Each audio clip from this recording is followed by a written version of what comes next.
When we fall in love, it is always the wish that you get married to your love, live together for as long as possible, having good times, having good memories, living life together, growing old, and then eventually when death comes knocking on the door, you'd hope that you both die at the same time.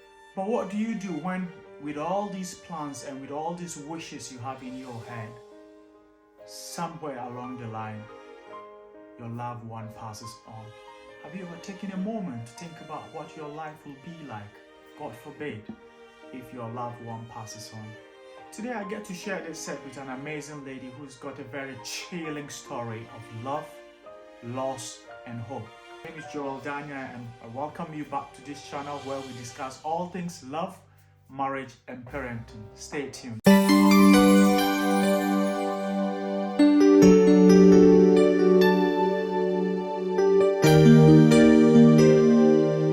Welcome back to my channel, and I have the amazing Petra here today, and she's going to be sharing her story with us today. Petra, you're welcome to my YouTube channel. Thank you. And thank you very much for agreeing to speak to me. I know it's been a long time coming, but eventually here we are. Yeah. So if you don't mind just telling us, who is Petra? Who are you? This is me, Petra. Petra Tia is my name. Born in Tamale. That's in Ghana. Yeah. And childhood both in Accra, then back to Tamale, schooled. Right. And that's me. I finished in agricultural teacher training college as a teacher. So you're a trained teacher then? Yes. All right. Nice. Yes, and I taught for a few years before moving here. Moving to the UK. Okay. So just like me, we all grew up in Ghana, but here we are. Yeah. Living our lives far away from home. How is that? How does that feel? Sometimes fulfilling. Sometimes you miss those, freedom of Ghana. When you can just get up and walk anywhere, visit anyone. Yeah, those kind of free times we had. Yeah, sometimes we just think about it. You miss those days, but what can you do? You're in a new place. Just need to look forward. Yeah. Anyway, thanks for sharing that. So, if you don't mind telling us, what brought you into the UK? How did you get into the UK? What happened? How did you get into the UK?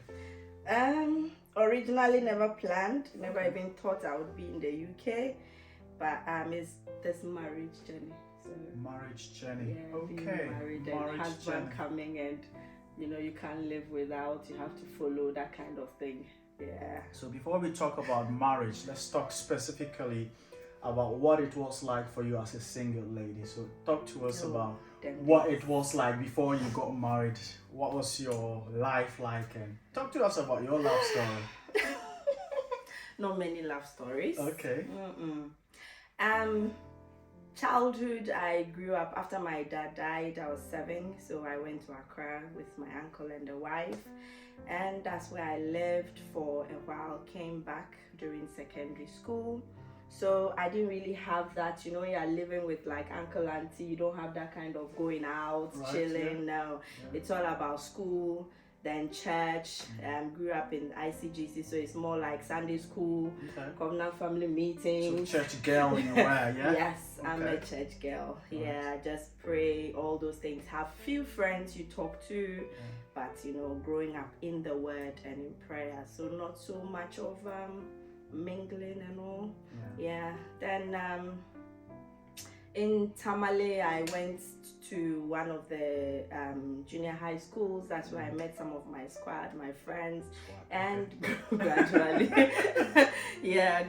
I met friends that introduced you into like SU. Then secondary went to St. Francis, SU again. So that's scripture union. Those kind of things, But I did a bit of entertainment prefect. All right. So because I dance and all that, so nice. Who knows? She might give us a dance freestyle.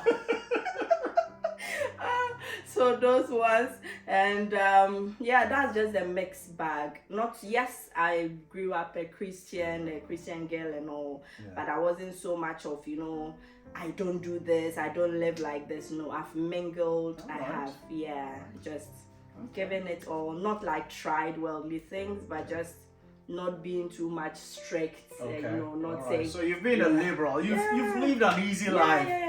Not so much restrictions. Just get on with life. Get on with I want life, us specifically to talk about what it was like for you being single before you eventually got into a relationship. Yeah. So me, my singlehood, I think I started dating in, someone will say maybe bad girl thing, but no, I started dating early. Okay. Yeah. How early is early? How old were you? Your first boyfriend? First boyfriend, that one, there just one, is that one boyfriend? Well, I don't mean primary school love. They'll tease you and say this is your husband. Not that one. I mean we had the JHS ones. Yeah. Those ones. Those ones child's play. Yeah, those ones. But he was quite serious though. But right. it was just it was just those joking things. Yeah. But real relationship was how would I even say? The way it started is quite funny. So I would say met in while I was in last year of junior high. Right, okay. That's how I met so him. That must be around the age of... That's 14. 14? Yeah. I see. So people started really early. Okay. Yeah, that's 14. Then all through to secondary school, then I came out still the same person. Okay. Then yeah. Okay. So not really. So who is the same person that we're It's just about? one person, Matthias Tia, the late Matthias Tia, yeah.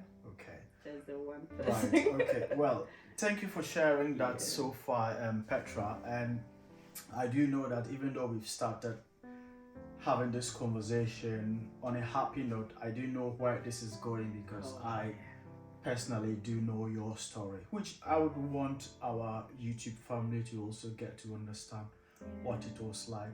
So if you don't mind telling us what it was like being in a relationship that eventually led to marriage, what was it like? What were the dreams and aspirations that you had? There's always that external pressures, like peer pressures. There's always that environmental factors. There is family factors, all those things. But for me, I had one mindset. I don't really know where I learned it or whatever. I always had that mindset of sex after marriage thing, right, you know. So chastity, that that has been my game all through. So that's how I lived.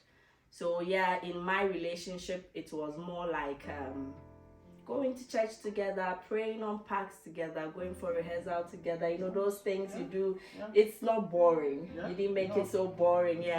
We could be in the same space together, the same room together, everything, but we all had that mindset of this is not happening. So that's what we always say, isn't it? Everyone's relationship is different. How you want it is, you know, what you so make do I get a sense that you had very strong Christian values in your relationship and sex was a no at all? No. It was a no. Sometimes not easy. Sometimes we girls are able to keep on, you know, but maybe the guy gets somewhere and needs help, needs some kind of push, because they get somewhere and they're like, oh no, this thing I might not be able to get on. But because I know it's more like a partnership, I need to also help. So sometimes if I have to even be away from that space to not let that thing happen, I do take that initiative. So there was a form of a breakup just for that reason. All right, I see. Okay. So I get a sense that you during your single dating life, you're very strong that there was going to be no sex before marriage.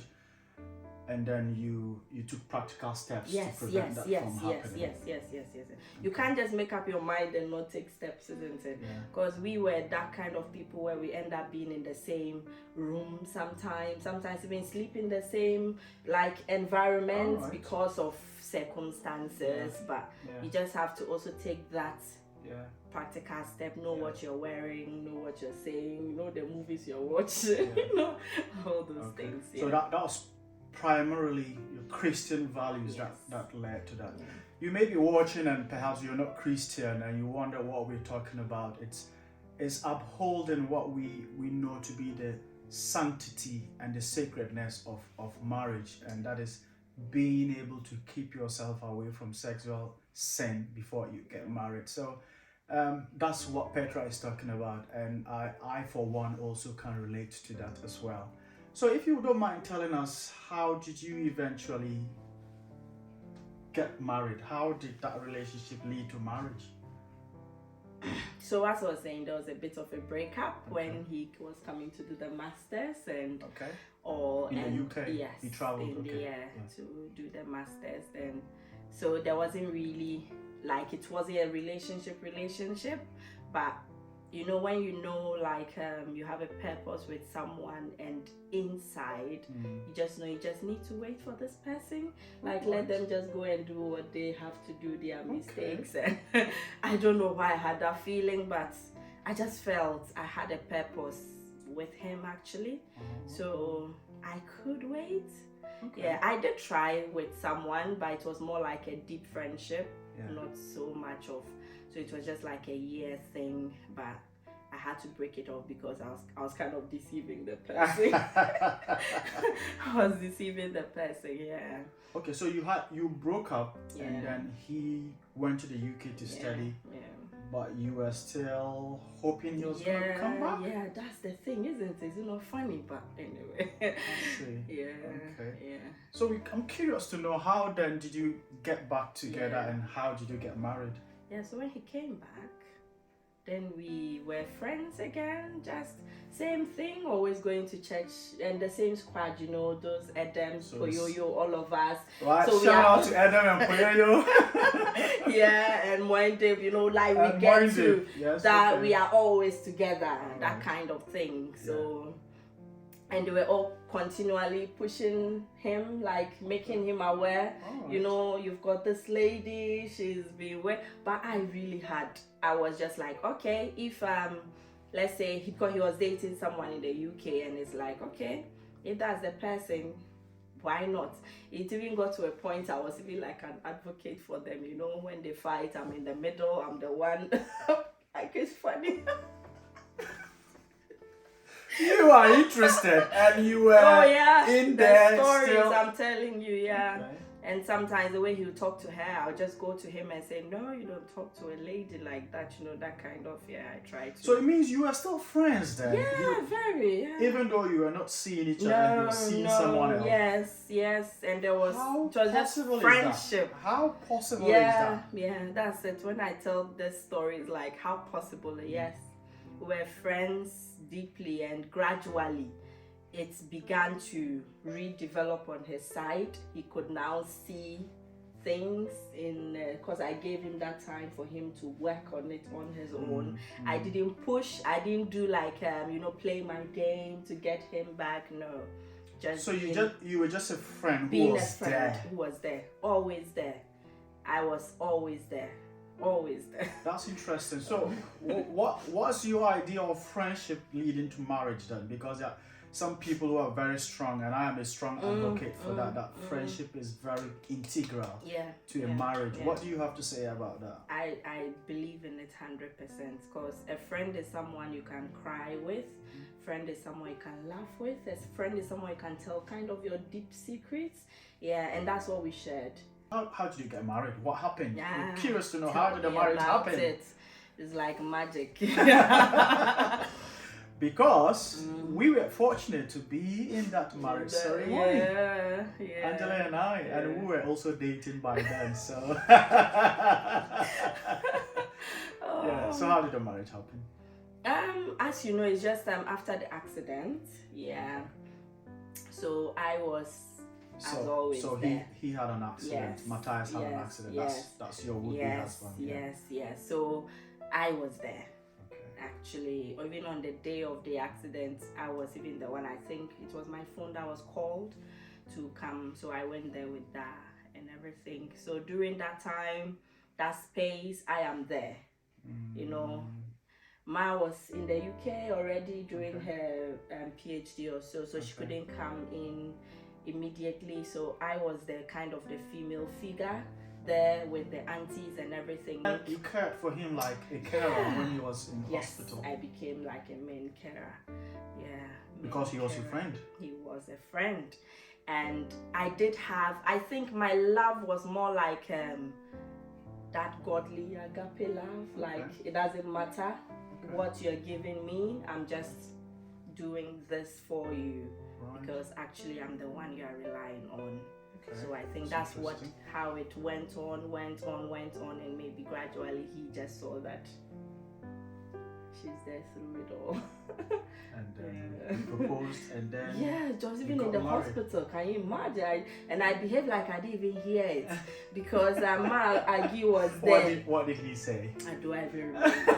Ma Agi was there, and he said it like, Petra, would you marry me, like that in hospital? Wow. So me, I brushed it off. I behaved like I didn't hear. So Ma Agi was so excited. She was pushing me, this is what, and I was still busy cleaning, and because that, I don't know, maybe that wasn't really the end result. Inside I was really happy and excited, but anyway, I just took it like that. It wasn't, so that's very interesting. He proposed to you on his hospital bed, yes. and then you eventually got married. We eventually got married. Yeah, that was 2014, is it? 2014. 2014. I think it was 2014. So we had known each other for, that would be almost 10 years before, is it? Oh, anyway, I see. the days are long. Okay. And then you got married. You had a new family now. Yeah, tell me about it. So what was it like being married to your friend that you had been with for many It just years? continued normal. The only most difference was now the intimacy. Okay. Yeah, and because we weren't on that journey of, there was a bit of intimacy, you can go far as, those hugging, bits of kiss. There was that intimacy, but not, that's yeah. There wasn't that intimacy of, lying on bed and sex and all. So that part was a new journey. Right. That was a new journey, and newer to me, actually. So. Yeah, I used to think I knew, but I'm going to do a separate video and talk really about intimacy in marriage, because that has been a video long waited for. I'm definitely going to talk about that. So just talk to us about how did you both eventually get into the UK, because you eventually came to the UK together. What happened? Yeah, he was because he had just come out of hospital and not working so hard. He was with an NGO, but not too intense because of the hand. Yeah. So he could while away time of writing proposals and those things you write to have your PhD and all. So he just sent it to, I think, the university, and they loved it because he used to be very good at those writings and all. So that was how he got it, and so you got admission to the UK to study for a PhD. Yeah, in Reading, and he just said, "Oh, they've given it to him," and he just got the funding as well, and we just started planning to move here.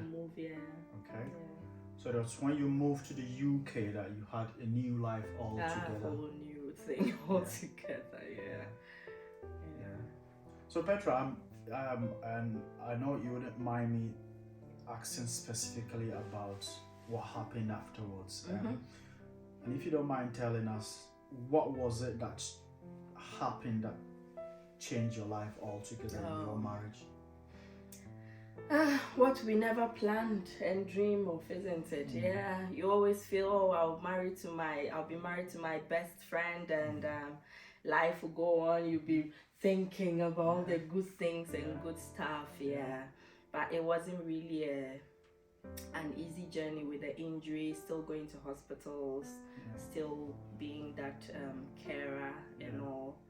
And on that fateful day, that was in 2016, it was around midnight, I think, or was it dawn? It just happened that he had kind of seizure, and he recovered, and we prayed. He had a drink of water, and next again, so within about 10 minutes he had another seizure again, and that was when he didn't recover. So the ambulance came and we went, and it was the ICU. So that was a Friday, isn't it? I think. Yeah. So just being unwell Just like suddenly, that. Yeah. straight into the Just intensive like care that. unit. Just like that. Because I remember that day, because that time I was pregnant, isn't it? Just about 3 months, is it? Yeah, so I had come from work. You were 3 months pregnant Yeah, when I this think happened. that was, if I'm not mistaken, either 5 or 3, because it's 2016 December. Yeah, and I gave birth in April, isn't it? Yeah, so I came back from work during the evenings, 9 p.m. ish somehow, and he had even gone into the account because there has been payment, salary, and all. He even went on, said, "Oh, I've put your tithe here." Like he wrote that paper. I think I still have it. Okay. Like, this is your tithe, go and pay it. And that's the kind of relationship we used to have. So he took all those fractions of money and he wrote it down because I was sleeping, I was tired.